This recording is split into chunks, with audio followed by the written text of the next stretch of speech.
नमस्कार, आप सभी का स्वागत करता हूं अपने YouTube चैनल सुरेंद्र सिंह बोरा में। साथियों, आज के वीडियो में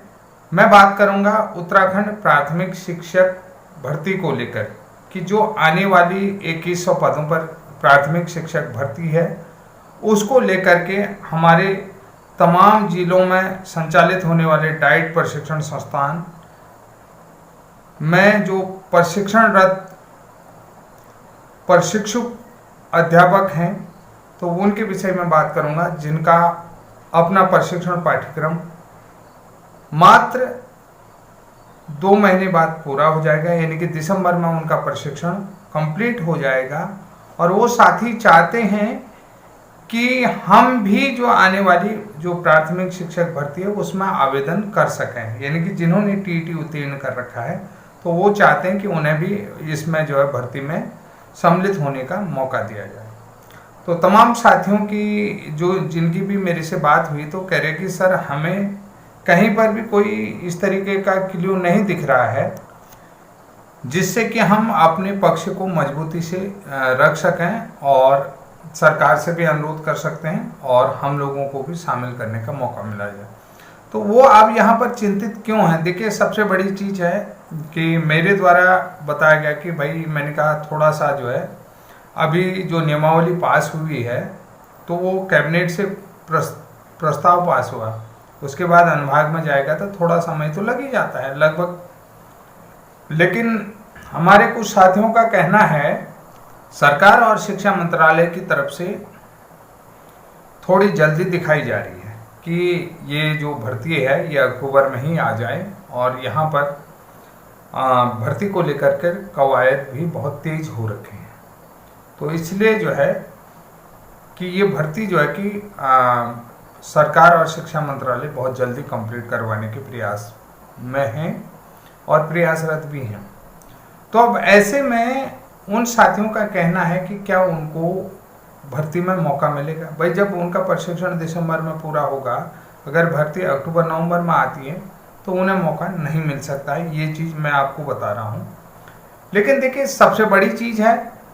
कि हमारे यहाँ प्रत्येक डाइट में प्रशिक्षण लेने वाले डीएलएड अभ्यर्थियों की संख्या 50 है। पूरे राज्य में 650 डीएलएड अभ्यर्थी पास आउट होंगे, लेकिन पद कितने आ रहे हैं? 2100। लेकिन सबसे बड़ी बात, मैं अगर डाइट डीएलएड वाले साथी मुझे सुन रहे हों, अगर डाइट डीएलएड वाले साथी मुझे समझते हों और मेरी बात अगर थोड़ा सा भी वो गौर करेंगे तो उनको तमाम रास्ते दिखेंगे।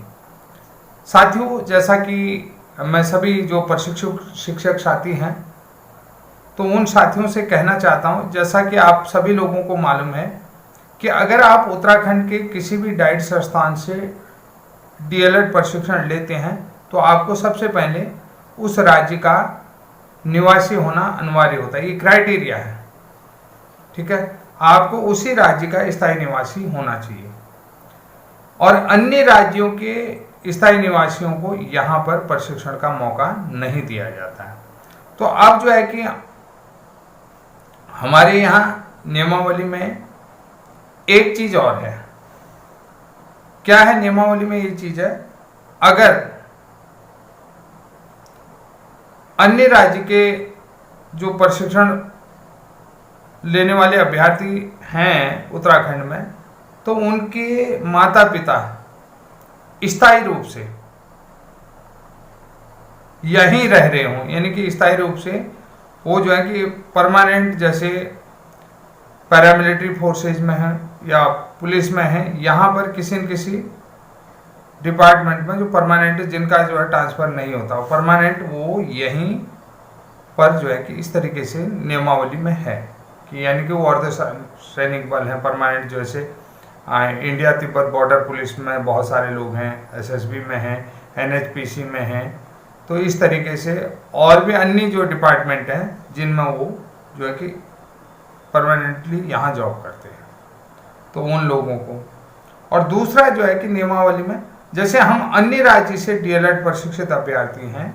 तो उनके पिताजी उस राज्य में स्थायी रूप से सेवारत हों, यानी कि उस राज्य में वो सेवारत हों, तब जाकर के बात। तो अब सबसे बड़ी चीज मैं डाइट डीएलएड वालों से ये कहना चाहता हूं कि आप जो है कि राज्य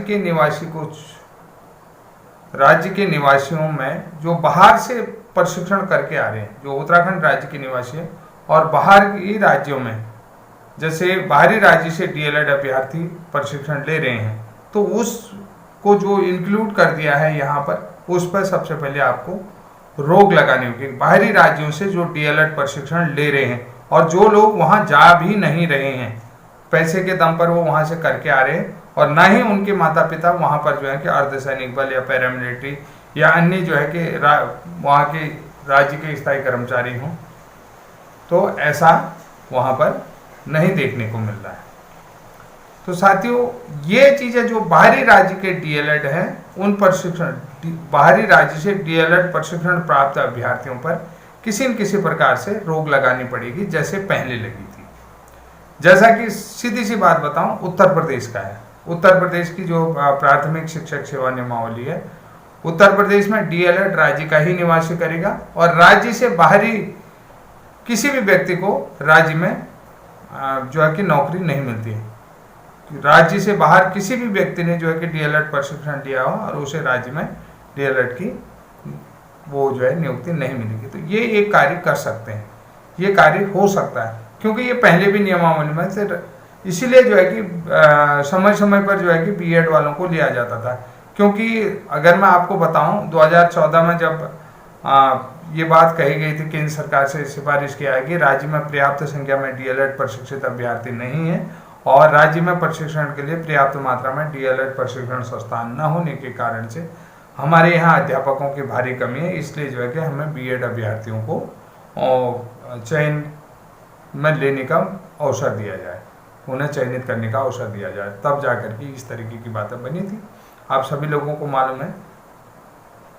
और सेम उत्तर प्रदेश की देखिए, जो हमारे यहाँ जो कैटेगरी है कि भैया राज्य का ही स्थायी निवासी होना, वही प्रशिक्षण ले सकता। अब जो बाहरी राज्यों से, जैसे उत्तर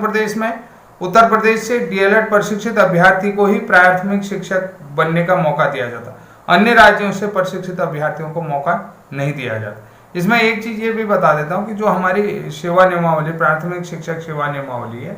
उसमें जो है कि उत्तर प्रदेश की ही कॉपी है। आप सभी लोगों को मैं बता देता हूँ। तो एक अब जो है कि बाहरी राज्य से डीएड करके आ रहे हैं, उनको भी आप यहाँ जो है कि मौका दे रहे हैं, जबकि उनके